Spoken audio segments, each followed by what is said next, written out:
Unacademy. Let's crack it.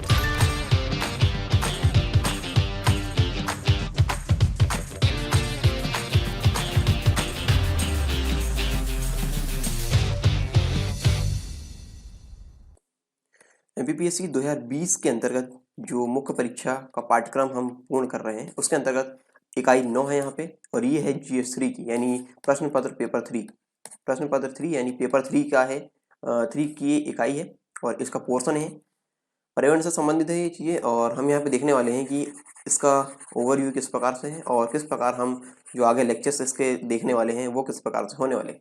यदि आप MPPSC और व्यापम से संबंधित एग्जाम की तैयारी कर रहे हैं तो अनअकैडमी आपके लिए लेकर आया है आकर्षक फ्री प्लान। और फ्री प्लान के अंदर आपको क्या मिलने वाले हैं, 500 से ज़्यादा फ्री लाइव क्लासेस मिलेगी यहाँ पे हर वीक, डाउट क्लियरिंग सेशन के साथ। वीकली मॉक फ्री टेस्ट यहाँ पे चलते हैं और फ्री लाइव क्विज यहाँ पे चलती है। 20,000 से ज़्यादा क्वेश्चन यहाँ पे सभी सब्जेक्ट को मिलाकर कराए जा रहे हैं। T20 फ्री लाइव क्विज यहाँ पे चलती है। 20 क्वेश्चन होते हैं, 20 मिनट में आपको इसका आंसर देना होता है। डेली सीरीज 8 बजे चलती है। इसके लिए आपको करना क्या है, इसके लिए आपको डाउनलोड करना है अनअकैडमी का ऐप और एमपीपीएससी से संबंधित गोल यूज करना है। और यहाँ पे एमपीपीएससी का गोल यूज करके आपको यहाँ पे एक ऑप्शन आएगा प्रोमो कोड डालने का। यहाँ पे प्रोमो कोड डालिए सरकार 10, याद रहे सरकार 10। प्रोमो कोड डालने के बाद ही आप इस फ्री प्लान को अनलॉक कर सकते हैं। तो इस फ्री प्लान को अनलॉक करने के लिए प्रोमो कोड डालिए सरकार 10 और आप इस प्लान को ले सकते हैं। और यदि आप प्रीलिम्स की तैयारी कर रहे हैं तो यहाँ पे एनरोल कीजिए प्रीलिम्स चैंपियनशिप में। यहाँ पे टॉप 3 रैंकर्स को मिलेगा 1 मंथ का फ्री सब्सक्रिप्शन अनअकैडमी की तरफ से।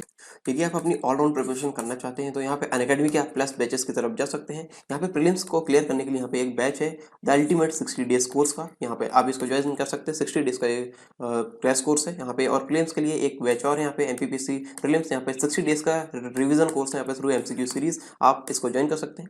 और यहाँ पे यदि आप तैयारी अपनी एमपीपीएससी की शुरू से करना चाहते हैं तो यहाँ पे 10 महीने का फाउंडेशन बैच है, आप इसे ज्वाइन कर सकते हैं। और यहाँ पे आपको शुरू से एकदम बताया जाएगा कि किस प्रकार से आपको अपनी तैयारी करनी है। और संपूर्ण ज्ञान सीरीज और ये संकल्प एमपीपीएससी प्रीलिम्स के बैच को आप ज्वाइन कर सकते हैं।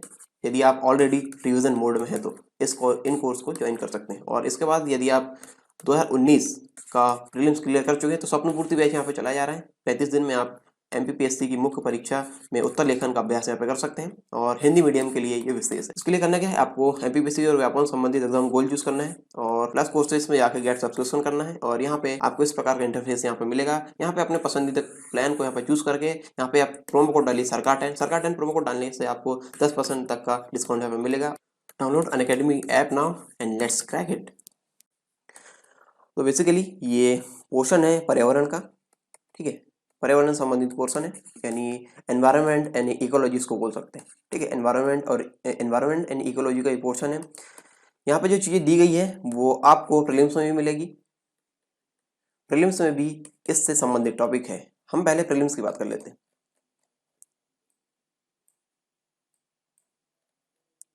प्रीलिम्स में जो इकाई 7 है यहाँ पे, ये प्रीलिम्स का पोर्शन है एमपीपीएससी 2020 का। एमपीपीएससी का 2020 का जो पाठ्यक्रम है प्रीलिम्स का, यानी जो प्रारंभिक परीक्षा उसका पाठ्यक्रम है। यहाँ पे आप देख सकते हैं पर्यावरण एवं जैव विविधता और पारिस्थितिक तंत्र, ठीक है ये। और यहाँ पे नीचे देखिए तो प्रदूषण, प्राकृतिक आपदाएं एवं प्रबंधन, ये जो 3 टॉपिक है यहाँ पे, ये मेंस में भी आपको ओवरलैप करेंगे, ठीक है, मेंस में। और जो 2020 का जो सिलेबस है, 2020 का पाठ्यक्रम है, उसकी विशेषता भी यही है कि काफ़ी सारी चीज़ें इसमें ओवरलैपिंग है। ओवरलैपिंग मतलब जो चीज़ मेंस में है वो चीज़ प्रीलिम्स में भी है, जो चीज़ मेंस में हो प्रीलिम्स में भी है। इससे पहले क्या होता था कि जो प्रीलिम्स वगैरह की जो तैयारी होती थी उसमें थोड़ी सी अलग तैयारी करना पड़ता था, यानी जो प्रीलिम्स है प्रीलिम्स के लिए थोड़ा सा अलग पढ़ना पड़ता था और मेंस के लिए थोड़ा सा अलग, ठीक है। तो यहाँ पे ये 2020 के पाठ्यक्रम में अभी ये सुविधा दे दी गई कि जो यदि आप प्रीलिम्स के लिए पढ़ रहे हैं तो आपको मेंस में भी काम आएगा, और मेंस के लिए पढ़ रहे हैं तो आपको प्रीलिम्स में भी काम आएगा, ठीक है। तो ये इसका थोड़ा सा बेनिफिट यहाँ पे मिला है जो पाठ्यक्रम अभी चेंज हुआ है उसमें। तो प्रीलिम्स में किस प्रकार से जो इसका पोर्शन आ रहा है वो हमने देखा यहाँ पे। और अब हम बात कर लेते हैं मेंस की, ठीक है। मेंस में ये इकाई है 30 नंबर की, ठीक है। 30 अंक की इकाई है। और इस इकाई में ये जैसा कि हम पहले बात कर चुके हैं कितने प्रश्न कितने आने वाले हैं। 3 नंबर के 3 प्रश्न आएंगे, 3 नंबर के आएंगे 3 प्रश्न, ठीक है। और यहाँ पे 5 नंबर के 2 प्रश्न, 11 नंबर का 1 प्रश्न, ठीक है। तो इस प्रकार ये हो गया कितने, 3 3 9, 5 2 10 और ये हो गया 11, ये हो गया कुल 30 अंक की ये इकाई है। और यहाँ पे इतने प्रश्न यहाँ पे आने वाले, 3 नंबर के 3 प्रश्न आएंगे, 5 नंबर के 2 और 11 नंबर का 1 प्रश्न यहाँ पे आएगा, ठीक है। तो इस प्रकार से इसका वेटेज है हमारे सिलेबस में, और जो मुख्य परीक्षा जो होगी उसमें 30 नंबर का यहाँ पे आएगा, और कितने प्रकार के प्रश्न आएंगे और कितने आएंगे ये मैंने आपको बता दिया।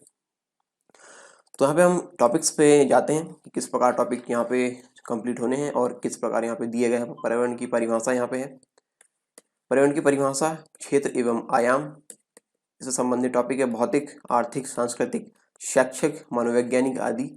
और भारतीय संदर्भ में पर्यावरण की अवधारणा, इसके साथ साथ आधुनिक विश्व में पर्यावरण की अवधारणाएं क्या है, ये यहाँ पे हमको कवर करना है। ठीक है, तो भारतीय संदर्भ में और आधुनिक विश्व के संदर्भ में, दोनों में यहाँ पे पर्यावरण की अवधारणाएं के टॉपिक्स हम यहाँ पर डिस्कस करेंगे। अगला है मानव गतिविधियों का पर्यावरण पर प्रभाव। जो मानव गतिविधियां जो हो रही है, ठीक है, जो जिस प्रकार हम पर्यावरण की ऐसे तैसे करके रखे हैं मतलब समझ जाओ, मतलब जिस प्रकार से हम अनियंत्रित तरीके से पर्यावरण को यूज कर रहे हैं, वो उसका क्या प्रभाव पर्यावरण पड़ रहा है। ठीक है, पर्यावरण में किस प्रकार पड़ रहा है। ग्लोबल वार्मिंग यहाँ पे बढ़ रही है। ठीक है, और यहाँ पे ग्रीन हाउस इफेक्ट जो ग्रीन हाउस प्रभाव उसका किस प्रकार इफेक्ट पड़ रहा है, ये सारी चीज़ें हम यहाँ पे देखने वाले हैं। और भी कई प्रभाव यहाँ पे है मानव गतिविधियों का पर्यावरण पर प्रभाव, वो हम यहाँ पे देखेंगे। पर्यावरण से संबंधित यहाँ पे जो नैतिकता और मूल्य वगैरह है, ये हम देखेंगे। जैव विविधता और पर्यावरण प्रदूषण, पर्यावरण परिवर्तन, ये सारी चीज़ें हम देखने वाले हैं। पर्यावरण किस प्रकार इसमें परिवर्तन हो रहे हैं और हम किस प्रकार इसमें परिवर्तन कर रहे हैं, प्राकृतिक परिवर्तन और जो हमारे द्वारा परिवर्तन, ये सारी चीज़ें हम यहाँ पे देखने वाले हैं। और पर्यावरण प्रदूषण यहाँ पे देखेंगे। प्रदूषण, जो प्रदूषक होते हैं, प्रदूषक, ठीक है, प्रदूषक, प्राइमरी पॉल्यूटेंट यानी प्राथमिक प्रदूषक, द्वितीयक प्रदूषक, ये सारी चीज़ें जितनी भी है।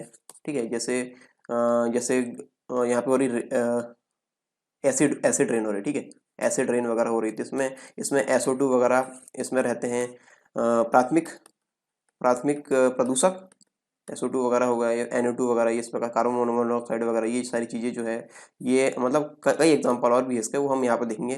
फिर यहाँ से एसिड रेन वगैरह HNO3 के फॉर्म में आते हैं और बहुत से फॉर्म में यहाँ पे आते हैं। तो एसिड रेन में HNO3 वगैरह जो आती है, मतलब जो एसिड वगैरह जो आते हैं, वो एसिड रेन वगैरह में किस प्रकार से यहाँ पे भूमिका निभाते हैं और किस प्रकार ये पर्यावरण को नाश करने में कैसे यहाँ पे अपनी गतिविधि कर रहे हैं। तो इस प्रकार से चीज़ें यहाँ पे देखने वाले हैं। ठीक है, तो प्राइमरी पॉल्यूटेंट, सेकेंडरी पॉल्यूटेंट, ये सारी चीज़ें हम यहाँ पे देखेंगे इसके पर्यावरण प्रदूषण के अंतर्गत। और जैव विविधता में हम इसके अंतर्गत चीज़ें देखेंगे। पर्यावरण से संबंधित समस्याएं हम देखने वाले हैं और चुनौतियां। ठीक है, समस्याएं हैं और चुनौतियां क्या क्या हो सकती है। पर्यावरण क्षरण के कारण हम देखेंगे, किस प्रकार पर्यावरण क्षरित हो रहा है और क्या इसके कारण है, इसके प्रभाव क्या पड़ रहे हैं। ठीक है, हमारे पृथ्वी पर इसका क्या प्रभाव पड़ रहा है, हमारे जीवन पर इसका क्या प्रभाव पड़ रहा है, और कई सारे क्षेत्रों में इसका क्या प्रभाव पड़ रहा है, ये भी सारी चीज़ें हम देखने वाले हैं। पर्यावरण शिक्षा के बारे में हम देखेंगे यहाँ पे। पर्यावरण की शिक्षा, सार्वजनिक जन जागरूकता के कार्यक्रम हम यहाँ पे देखेंगे, किस प्रकार कार्यक्रम चलाकर पर्यावरण को संरक्षित रखने के यहाँ पे शिक्षा दी जा रही है, और कौन कौन से कार्यक्रम चल रहे हैं, कौन कौन से भविष्य में प्रस्तावित है, और किस कार्यक्रम का महत्व यहाँ पे पड़ा है। पर्यावरण शिक्षा एवं उसका स्वास्थ्य एवं सुरक्षा से संबंध, किस प्रकार स्वास्थ्य संबंध है पर्यावरण का और किस प्रकार सुरक्षा से संबंध है, ये भी हम यहाँ पे देखने वाले। अगला है पर्यावरण अनुकूल प्रौद्योगिकी। ठीक है, पर्यावरण के अनुकूल जो टेक्नोलॉजी वगैरह है, प्रौद्योगिकी मतलब टेक्नोलॉजी, जो हम इकाई साथ में जो चीज़ें पढ़ेंगे। ठीक है, कई सारी चीज़ें हम इकाई साथ से यहाँ पर डायरेक्ट लेंगे, और मतलब उससे संबंधित चीज़ यहाँ पर रहेगी प्रौद्योगिकी जो है। और यहाँ पे जैसे मैं आपको बताऊं, जो ग्रीन टेक्नोलॉजी वगैरह भी चल रही है, यानी जो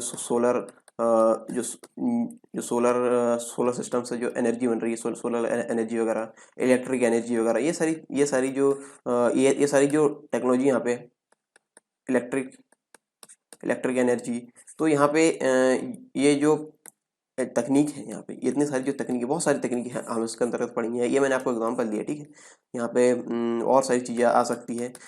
इसमें जो तकनीकी वगैरह जो यूज़ हो रही है, किस प्रकार हमारे पर्यावरण में प्रदूषण नहीं हो रहा है। ये जैसे हम बात करें इलेक्ट्रिक कारों की, तो इलेक्ट्रिक कार हमारे पर्यावरण में प्रदूषण नहीं करती। एक तो पर्यावरण प्रदूषण नहीं करती और ध्वनि प्रदूषण भी नहीं करती। जैसे अन्य कारों की बात करें, अभी जो एग्जिस्टिंग जो कार है, वो एक तो वो चालू होती तो उसमें ध्वनि आती, यानी ध्वनि प्रदूषण उसमें होता है, और एक होता है पर्यावरण प्रदूषण।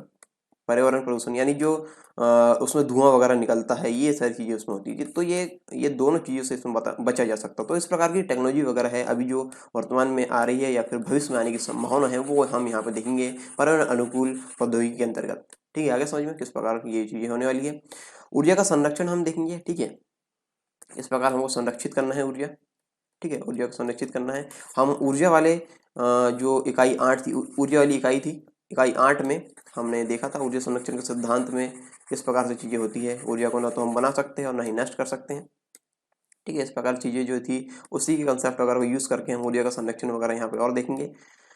आगे पर्यावरण संरक्षण के संवैधानिक प्रावधान, जो किसी देश की सरकार द्वारा बनाए गए पर्यावरण संबंधी प्रावधान क्या है, हम देखेंगे भारत इससे संबंधित, और विश्व में जो महत्वपूर्ण प्रावधान जो है वो हम यहाँ पे देखने वाले हैं। ठीक है,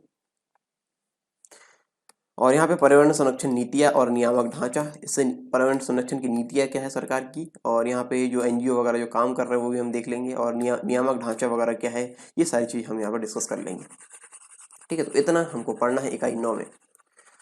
और यदि आप पूछेंगे कि इससे संबंधित कोई रेफरेंस वगैरह या किताबें हैं, तो मैं आपको सजेस्ट करूँगा कि जो एनसीईआरटी की किताबें हैं, एनसीईआरटी की किताबें, वैसे तो जीएस3 में ज़्यादातर पोर्शन जो है एनसीईआरटी किताबों से कंप्लीट हो जा रहा है। ठीक है, एनसीईआरटी किताबों से कंप्लीट हो जा रहा है, लेकिन यहाँ पे कुछ चीज़ें हैं जैसे टेक्नोलॉजी वगैरह है, वो हमको नहीं मिलेगी, कहाँ पे एनसीईआरटी वगैरह में नहीं मिलेगी। तो ये कुछ चीज़ें हैं, और भी सारी चीज़ें हैं जो एनसीईआरटी वगैरह में नहीं मिलती है, और कई चीज़ें हैं जो एनसीईआरटी से कवर हो रही। तो एनसीईआरटी का मैं सजेशन आपको दूंगा। यहाँ पे जो एनसीईआरटी है, ये एनसीईआरटी है, ये 12th की है। ठीक है, 12th बायोलॉजी, जीव विज्ञान की एनसीईआरटी है यहाँ पे। और यहाँ पे हमको देखने को मिलेगा, यहाँ पे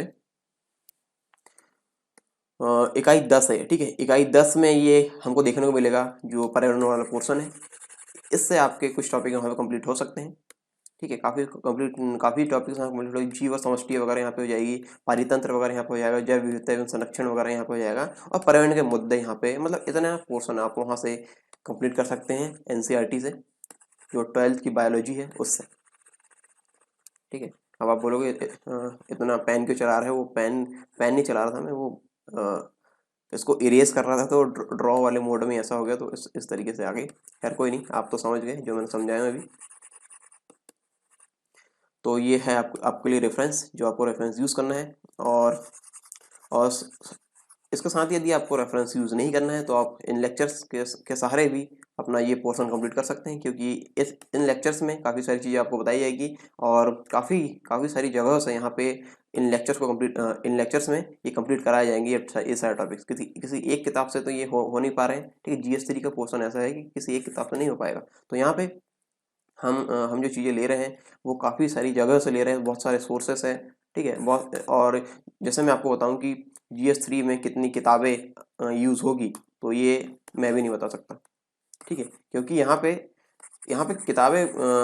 किताबों के लिए पहले एक विषय होना जरूरी है। ठीक है, तो यहाँ पे एक विषय नहीं है, यहाँ पे 10 इकाई है, तो 10 विषय है यहाँ पे। ठीक है, 10 विषय हैं, और एक विषय को कंप्लीट करने में कम से कम 2 से 3 किताबों का सारा यहाँ पे लेना पड़ रहा है, और इंटरनेट वगैरह से चीज़ें यहाँ पे लेना पड़ रहा है। तो ये काफ़ी लेंदी चीज़ें हो रही हैं यहाँ पे। जो 2020 का जो पाठ्यक्रम है वो क्रमबद्ध तरीके से जुड़ा तो है, लेकिन बहुत ही व्यापक हो गया है अभी। ठीक है, इसमें व्यापकता बढ़ गई है। जैसे जीएस3 का पोर्शन इससे पहले आता था 150 नंबर का। ठीक है, इसमें जीएस3 में इकोनॉमी भी यहाँ पे इंक्लूड रहती थी, लेकिन यहाँ पे इसको एक्सपांड कर दिया है। 300 अंक का ये पेपर है टोटल जीएस3 का जो है। ठीक है, तो जीएस3 का पेपर 300 अंक का, तो उन्होंने काफ़ी सारी चीज़ें इसमें फैला दिया है, और साइंस से संबंधित सारी चीज़ें हैं। तो यहाँ पे आपको थोड़ी सी मेहनत तो करनी पड़ेगी, जैसा कि मैं कर रहा हूँ 2-3 किताबों से यहाँ पे ये डेटा में लेकर आ रहा हूँ, और नेट वगैरह से यहाँ पे क्रॉस चेकिंग वगैरह होती है। तो काफ़ी सारे सोर्सेस है यहाँ पे, इसलिए जो नोट्स वगैरह जो मांगते हैं, नोट्स वगैरह अभी ना मांगे, क्योंकि आप जो वीडियोस में जो प्रोवाइड कराया जा रहा है वो बहुत ज़्यादा है।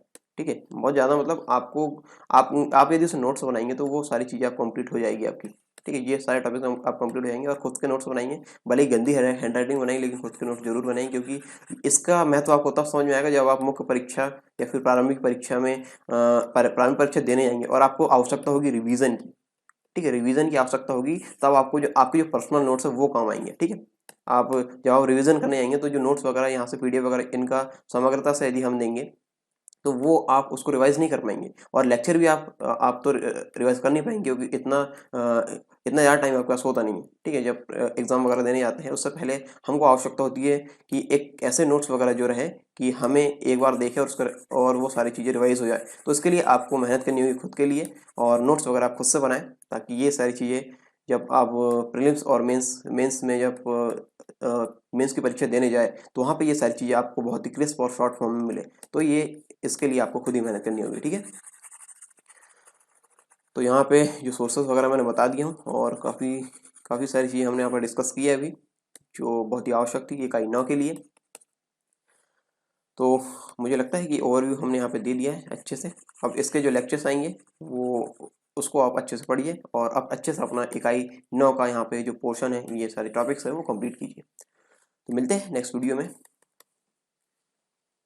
यदि आप एमपीपीएससी और व्यापम से संबंधित एग्जाम की तैयारी कर रहे हैं तो अनअकैडमी आपके लिए लेकर आया है आकर्षक फ्री प्लान। और फ्री प्लान के अंदर आपको क्या मिलने वाले हैं, 500 से ज़्यादा फ्री लाइव क्लासेस मिलेगी यहाँ पे हर वीक, डाउट क्लियरिंग सेशन के साथ। वीकली मॉक फ्री टेस्ट यहाँ पे चलते हैं, और फ्री लाइव क्विज यहाँ पे चलती है। 20,000 से ज़्यादा क्वेश्चन यहाँ पे सभी सब्जेक्ट को मिलाकर कराए जा रहे हैं। T20 फ्री लाइव क्विज यहाँ पे चलती है, 20 क्वेश्चन होते हैं, 20 मिनट में आपको इसका आंसर देना होता है। डेली सीरीज 8 बजे चलती है। इसके लिए आपको करना क्या है, इसके लिए आपको डाउनलोड करना है अनअकैडमी का ऐप, और एमपीपीएससी से संबंधित गोल यूज़ करना है। और यहाँ पे एमपीपीएससी अपन का गोल यूज़ करके आपको यहाँ पे एक ऑप्शन आएगा प्रोमो कोड डालने का। यहाँ पे प्रोमो कोड डालिए सरकार 10, याद रहे सरकार 10। प्रोमो कोड डालने के बाद ही आप इस फ्री प्लान को अनलॉक कर सकते हैं। तो इस फ्री प्लान को अनलॉक करने के लिए प्रोमो कोड डालिए सरकार 10, और आप इस प्लान को ले सकते हैं। और यदि आप प्रीलिम्स की तैयारी कर रहे हैं तो यहाँ पे एनरोल कीजिए प्रीलिम्स चैंपियनशिप में। यहाँ पे टॉप 3 रैंकर्स को मिलेगा 1 मंथ का फ्री सब्सक्रिप्शन अनअकैडमी की तरफ से।